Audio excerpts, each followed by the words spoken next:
Hey y'all, welcome back to our channel. Jasmine here with GWORLD, and we are back with another video, and this time we are going to talk about the day that I gave birth. Oh, we are? Oh snap. Yo, I thought we was doing a different video. Okay, I was preparing myself for something else. What were you prepared for? Never mind that. Okay, so now that we're on the same page, we are going to be talking about the day that I gave birth. We haven't told you guys about the special day yet. So, of course, if you are interested, stay tuned. Did they like and subscribe? Go ahead. Down up on my lowest in the crease. Down up on my knees, niggas sinking when I see. Rise up with the tide in the sea. I am just a message for the street. All hell the Lord who would be. Coming from the floor that I see. Impossible to shine over me. When I control reality, you see. Alright, so I'm going to go ahead and start it off because I want to tell y'all how I was preparing for it. So basically, as some of y'all know already if you've seen the previous videos, we were due January 4th. Yeah, January 4th. Well, our first doctor said January 1st. Our very first doctor. And then we switched doctors because we was having problems with that first one. And then our second doctor told us it was January 4th. Yeah, because the first doctor went by like her size at that point. The second doctor was like, no, the size can change throughout the pregnancy. So we go by exactly how many weeks you are and when you'll be 40 weeks. So that's why the dates, there was discrepancies there. But yeah, so our due date was January 4th. My parents and my best friend was supposed to get here January 2nd. Mm-hmm. So on December 31st, right after work, I started cleaning and preparing just in case, because I'm like, January 2nd is right around the corner at this point. She was still cleaning when I came home. I get home at like 10 at night and she was still cleaning. Well, that is only because I really didn't get anything done, to be honest. That's only because like I was starting to go through contraction pains too, so I wasn't really feeling up to cleaning. So I would clean for like 10 minutes and then lay down. So that's why I was cleaning for so long. But yeah, so I was in the kitchen trying to get the dishes washed and clean the kitchen up, and I started feeling like the contraction pains getting a little worse. Gerald was in the other room sleeping because, like he said, he got home late. So he was in there sleeping. I was like, I think I'm good, because I remember them telling me that don't come in unless you're like hunched over in pain. And yes, I would sleep New Year's Eve. I always go to sleep New Year's Eve. Always. She wakes me up. Always. I have to wake him up to get my New Year's kiss. She got it every year. Oh, shedding. She doing magic tricks. And voila, shed hair. Yeah, so I kept on washing dishes. Then I started actually being hunched over, but I still didn't think it was that pain, because the reason why I was hunched over was because my legs and my feet were so sore. I didn't notice until later that they had swollen like double the size. I didn't notice until it was time for me to put shoes on, and I couldn't fit any of my shoes anymore. But they swelled up that much in that little bit of time. But I went, as soon as it was like 11:58-ish, I went, woke up Gerald and was like, they're about to start counting down soon. Wake up, I want my kiss. We counted down. We were like, Happy New Year. I got my kiss, and then right after I kissed him, I was like, and get ready, go ahead and get in the shower and stuff, because I think it's time for us to go to the hospital. I was like, what the hell, why is she playing around? So I went ahead, he showered first while I continued washing the dishes. Then we switched and I had him wash the dishes while I showered. And then we came out, got our bags, loaded them up. Well, he did all that. Luckily for us, we live like, what is it, 5-6 minutes away from the hospital? 5 minutes. Yeah, like 5 minutes away from the hospital. So we went there really quick. We knew where we were going this time. They checked me, saw that I was, I think, was it 2 centimeters or 3 centimeters? I think it was 3, yeah. And I don't think they wanted to keep me, but the issue was my blood pressure. They couldn't get it any lower. Like, they were waiting to see if it got any lower before they released me. It never did.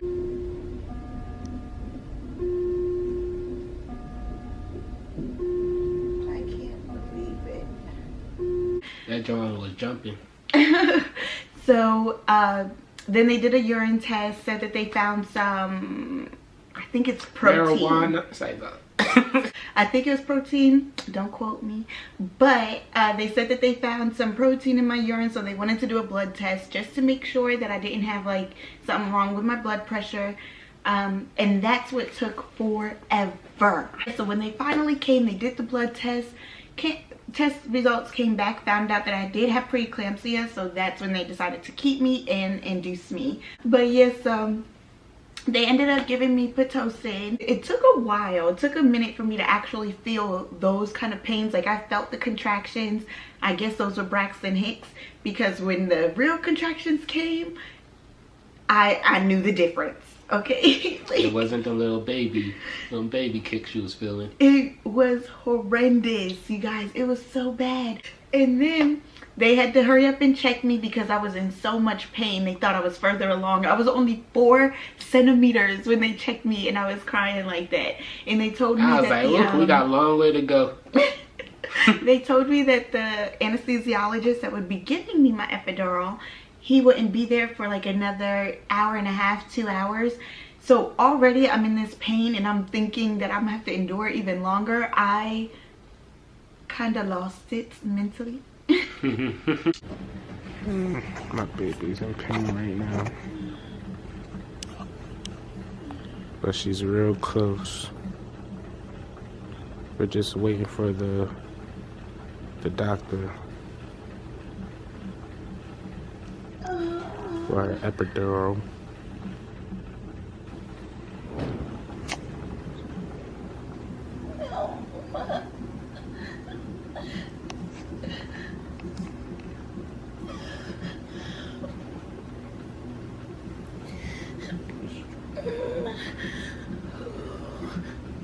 You doing good though.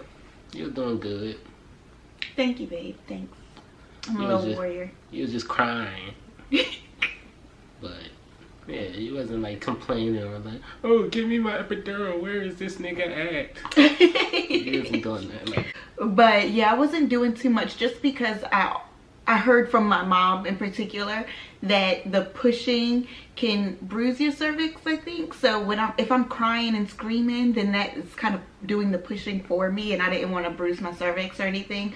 So I was trying to hold it in for as long as possible. And then every time I started to feel it, Gerald would come and hold my hand anyway. So he was, you know, helping me out. And they didn't even have a chair next to her brother, so I was standing. Congrats. And the lighting in there, like, I really love that place. Like, you could control the lighting, the temperature. Word. So we kept it really dim, so it was pretty relaxing for me too. So I really had no complaints there. I felt like I was pretty relaxed. And then I was always constantly on the phone with my mom too, like the entire time, because her and my dad were on their way to Atlanta from Delaware. They were driving, so it was gonna that's a 12-hour drive. So we knew that they weren't gonna make it in time, but they were gonna get there soon enough. They weren't gonna miss too much. Yeah. Then it came time for the epidural, you guys. I'm saying it like I'm really excited, but I'm not even gonna lie, that was when I started crying the hardest. Everybody who knows me knows that I am the one to punk out when it comes to getting shots or my blood drawn. Like, I can't do it. So just thinking about it, when he came and he was setting up behind me and I can't see, I started crying, and I was telling Gerald, I can't do this, I can't do it, I can't do it. You gonna have a baby? He's like, you're gonna have to, you could do it, you got this, you could do it. And then the guy, the anesthesiologist, was telling me how it's gonna feel like a bee sting, and then I looked at Gerald and started crying even more because I was like, I don't even know what a bee sting feels like. You had thought she was about to get sacrificed or something. Like, you ain't about to die. Then you have to get a needle. You have to get a pinch. I was like, what does a bee sting feel like? And Gerald tried to show me by pinching me, and I was like, that hurts. Yeah. And mind you, like I said, I am the worst with needles. When he actually gave me the needle, I didn't feel it. I didn't even feel the pinch that Gerald demonstrated. The only thing I felt was when he administered like the first bit of medicine, and I could feel it going down my back. So I really didn't feel anything. It started working immediately. Like, it happened so quick that I was feeling so much better. She was over there just grooving. So happy. Alright, y'all. We're back. She just got her epidural. She's looking fine. I can't record that long. The doctor just left to go see if the other doctor is coming. But yeah, Jasmine is pain-free now. Then we decided it was time to take a nap because the nurse actually told us to take a nap because Because it's nap time. No, because how I was up the whole time on the phone with my mom. She was like, "You're gonna want to take a nap at some point before you start pushing." She's taking off the phone. You know, basically that's exactly. Oh what yeah, she she did. You don't remember? No, I remember. Because then he even said it afterwards because I was still on the phone with my mom. He was like, "You're supposed to be off the phone." But yeah, so we went ahead and started taking a nap.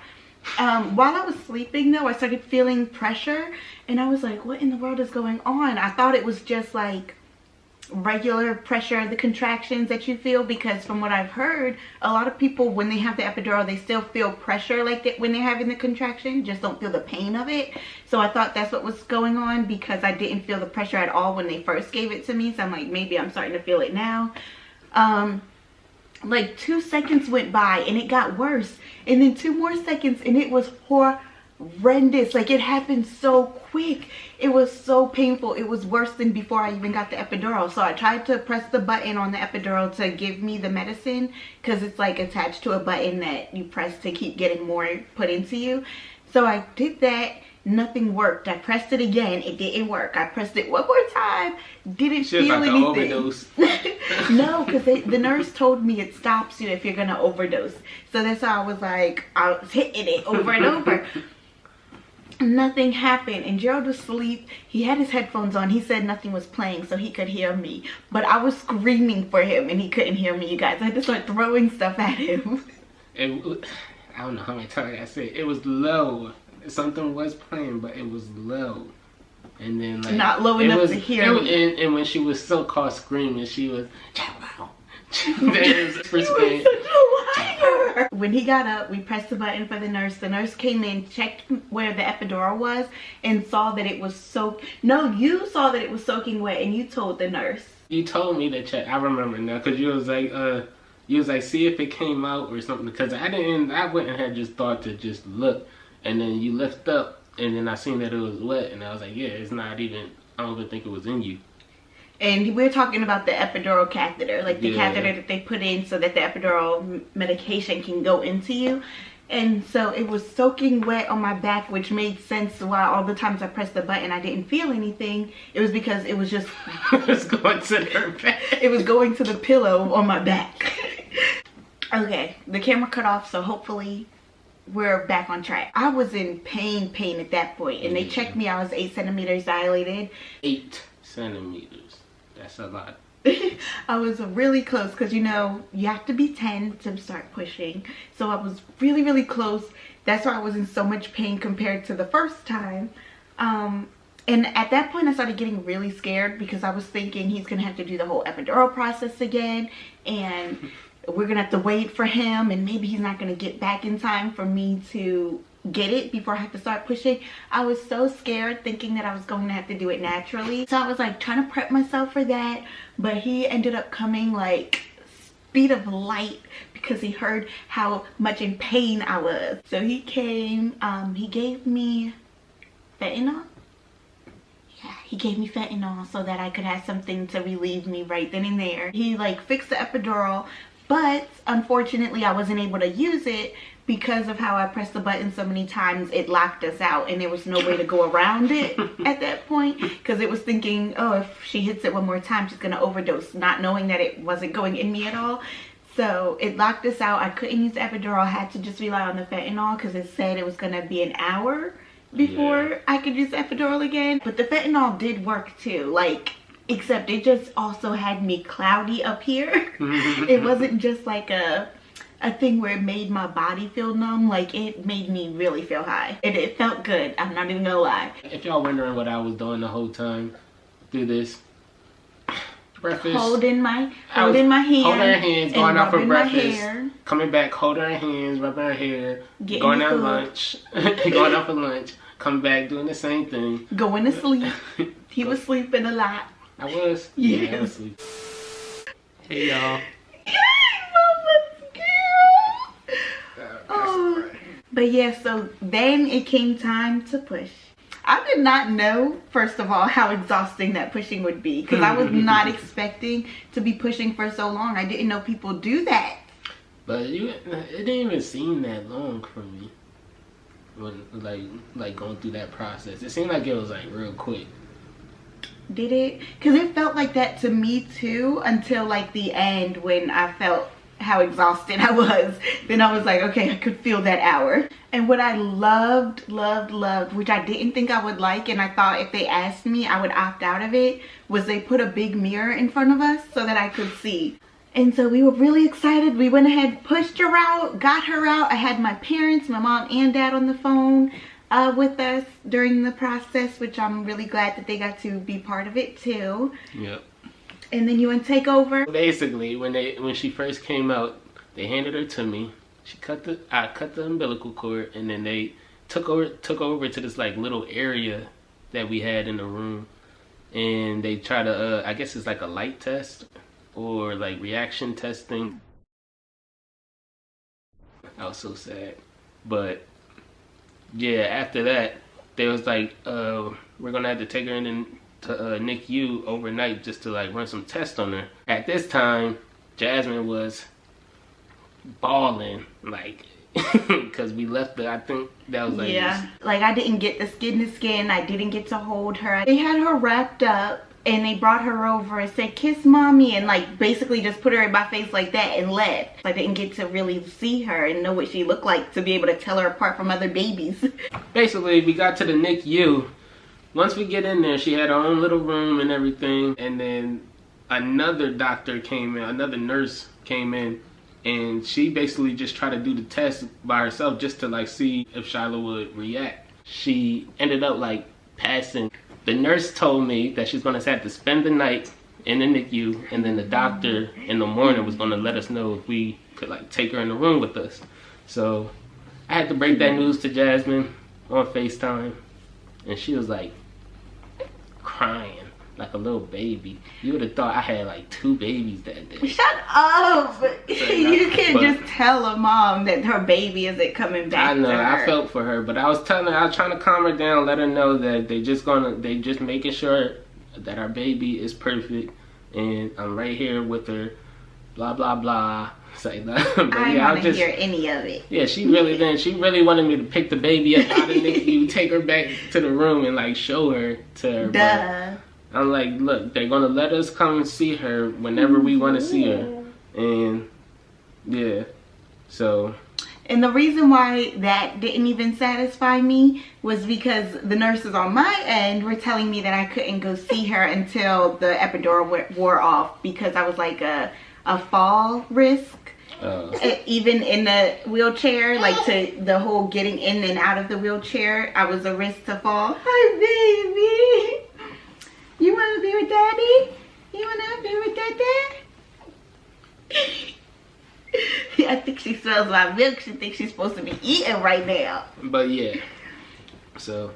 But I don't blame the nurses for that at all, though. Like at the moment, I was mad at everybody, but they like reliving the story now that I'm not as emotional about it. They were just trying to get everything done as quickly as possible and make sure she was okay, which I'm glad. Right, exactly. Shyla? They were just making sure you were okay, but mommy wanted to be with you 24/7. I sure did.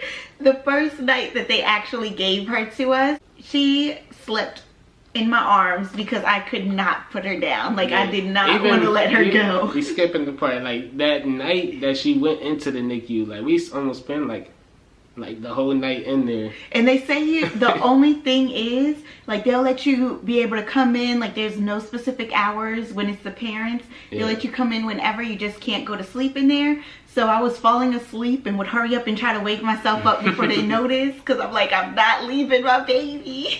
She was just sitting in her little wheelchair. until eventually they came in and caught me asleep. Mwah. I love you. I love you, my shy. Yeah. But yeah, we were so excited to finally have her, finally be able to take her home too after the 3 days.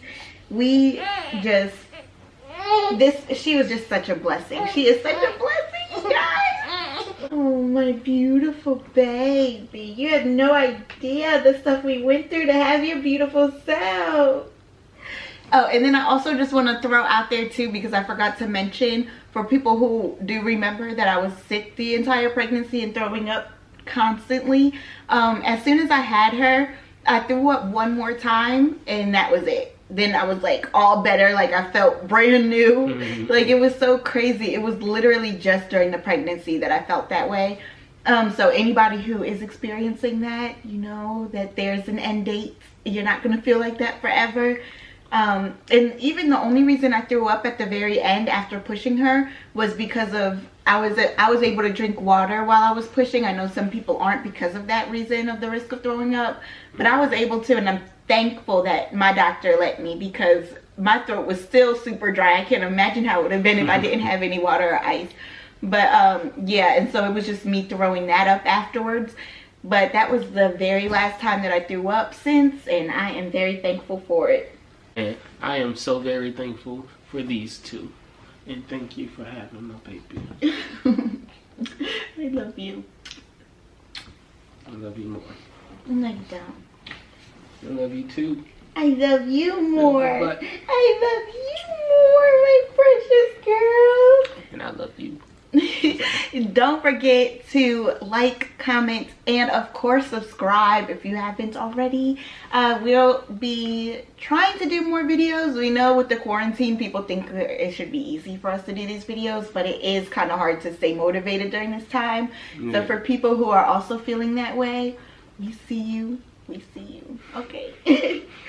But things are going to get better. I have faith that it will. Just stay in the house, stay safe, especially if you have a newborn or anybody in your home that could easily get sick from it. Stay social distancing, for real. And say until next time, say peace. Dun dun dun dun dun dun dun dun dun dun dun dun dun dun. Close it out. Those little hands don't even cover it. I heard what you said, just don't say that shit in vain. Girl, I swear you know my type. I swear I'm not the same, girl. You just hit up my line.